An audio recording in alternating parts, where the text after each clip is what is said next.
सभी लोग यहाँ पर बैठे हैं और सबके साथ आज विस्तार से समीक्षा की गई। समीक्षा का एक उद्देश्य होता है कि उत्तर प्रदेश के अंदर जो हमारी सरकार का लक्ष्य है सुशासन, सरकार का लक्ष्य है विकास, सरकार का लक्ष्य है गरीब कल्याण। डबल इंजन की सरकार हमारे देश में माननीय प्रधानमंत्री मोदी जी की अगुवाई में और प्रदेश में आदरणीय योगी जी की अगुवाई में, और सरकार की मंशा बहुत पवित्र है।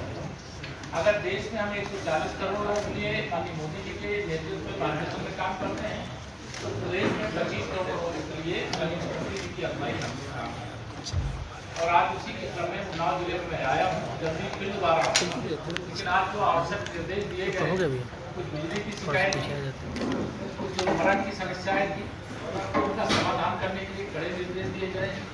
कुछ यहाँ तमाम राजस्व से मामले कई आए संज्ञान में, उसको लेकर के स्पष्ट बात कहा गया है कि जिला प्रशासन ये सुनिश्चित करेगा कि तहसील, थाना और ब्लॉक यह अपनी जिम्मेदारी ढंग से निभावें।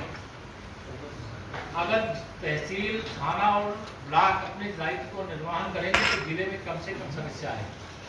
अगर वहाँ कोई लापरवाही होगी, जिले में समस्या आएगी, तो जिला अपनी जिम्मेदारी निभाएगा तो प्रदेश में समस्या कम से कम जाएगी। और मैंने आज यही निर्देश दिया है कि सुनिश्चित करें कि नीचे की इकाई जब सक्रिय हो जाएगी तो जिले में कम समस्या आएगी, और जिले में जब समस्या आएगी तो उसका समाधान हो जाएगा, तो लखनऊ समस्या नहीं जाएगी। नेपाल अनस्टेबल हुआ है। अखिलेश यादव ने वोट चोरी का जिनका मुद्दा चल रहा है उसको जोड़ते हुए कहा है कि अगर ऐसे ही हालात रहें तो इंडिया में भी नेपाल जैसे हालात हो सकते हैं। खासतौर से उत्तर प्रदेश की वो बात कर रहे हैं, खासतौर से उत्तर प्रदेश की। चोरों का साथ छोड़ दें, भ्रष्टाचारियों का साथ छोड़ दें। क्योंकि देश में कांग्रेस की अगुवाई में जब सरकार थी तो श्री राजीव गांधी जी ने कहा था कि हम दिल्ली से 1 रुपया भेजते हैं तो 15 पैसा जिसके पास भेजते हैं वहाँ पहुँचता है। माननीय प्रधानमंत्री जी के नेतृत्व में, माननीय मुख्यमंत्री जी के नेतृत्व में जब से हमने सरकार बनाई है, जितना पैसा जिस लाभार्थी के खाते में भेजा जाता है पूरा पैसा पहुँचता है।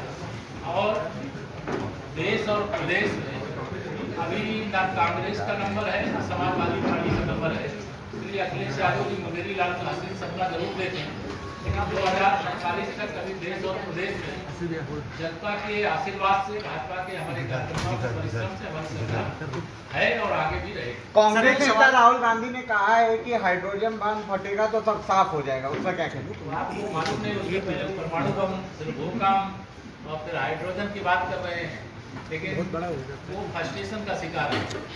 वह देश की सत्ता पर अपना जन्मसिद्ध अधिकार समझते थे, लेकिन देश की जनता ने एक गरीब माँ बाप के बेटे, एक ओबीसी वर्ग से आने वाले माननीय नरेंद्र मोदी जी को तीसरी बार प्रधानमंत्री बना दिया और विकसित भारत के लक्ष्य को लेकर के देश आगे बढ़ रहा है। इससे कांग्रेस का हाजमा खराब है और श्री राहुल गांधी जी अपने संवैधानिक दायित्वों को भी पूरा नहीं करते। इसके कारण देश की जनता उनको बहुत तरीके से देख रही है, और जब भी चुनाव, जहाँ भी चुनाव होंगे वहाँ उनको सबक सिखाएगी, उनको सजा देगी। एक कथा में कहा है कि ये पश्चिम उत्तर प्रदेश में जाते हैं तो मिनी पाकिस्तान लगता है, इस पर क्या कहना चाहेंगे?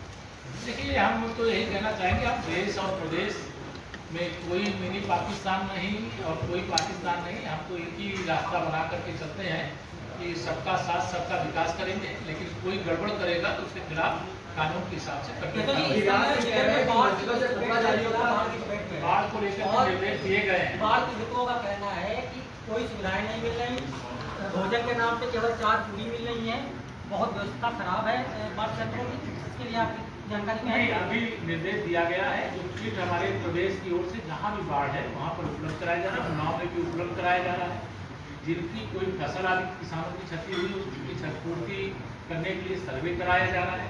जिनके आवास आदि को नुकसान हुआ है उनके लिए मैंने कहा क्लस्टर निर्माण करा करके जो हर वर्ष बाढ़ के कारण पीड़ित होते हैं उनकी पीड़ा सदा के लिए दूर हो, उसके लिए निर्देश दिए। बनाने के लिए गिरिराज सिंह ने मुसलमानों को नमक हराम कहा है। साथ ही साथ उन्होंने ये भी कहा कि अगर मस्जिद से अल्लाह अकबर के नारे लगेंगे या फतवा जारी होगा तो मंदिर से भी हुंकार भरी जाएगी। इस परिप्रेक्ष्य में कहा मुझे मालूम नहीं है, लेकिन हम इतना ही कह सकते हैं कि देश एकजुट है, देश एकता के पथ पर आगे बढ़ रहा है, विकास के पथ पर आगे बढ़ रहा है, और देश की प्रगति, दुनिया में बहुत सारी शक्तियां ऐसी हैं जो देख नहीं पा रहे हैं। हम दुनिया की 11वें नंबर से 4थे नंबर की अर्थव्यवस्था बने हैं, 2047 तक विकसित भारत बनने का लक्ष्य लेकर के काम कर रहे हैं और देश की जनता हमारी पार्टी के साथ, हमारे नेतृत्व के साथ है।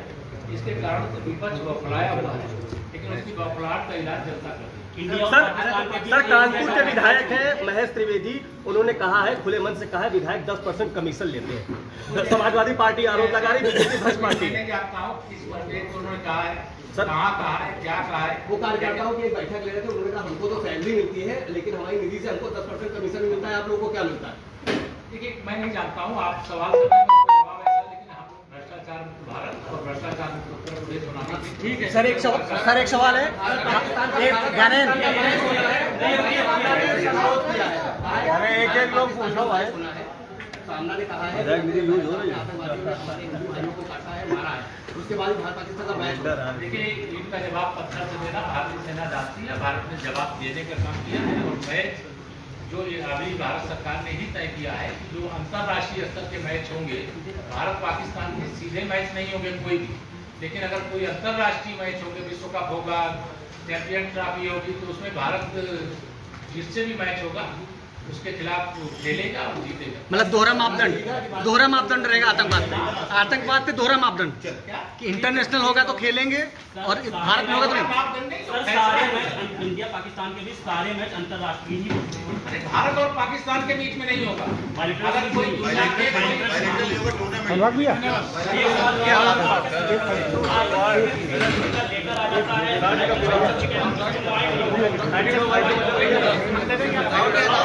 है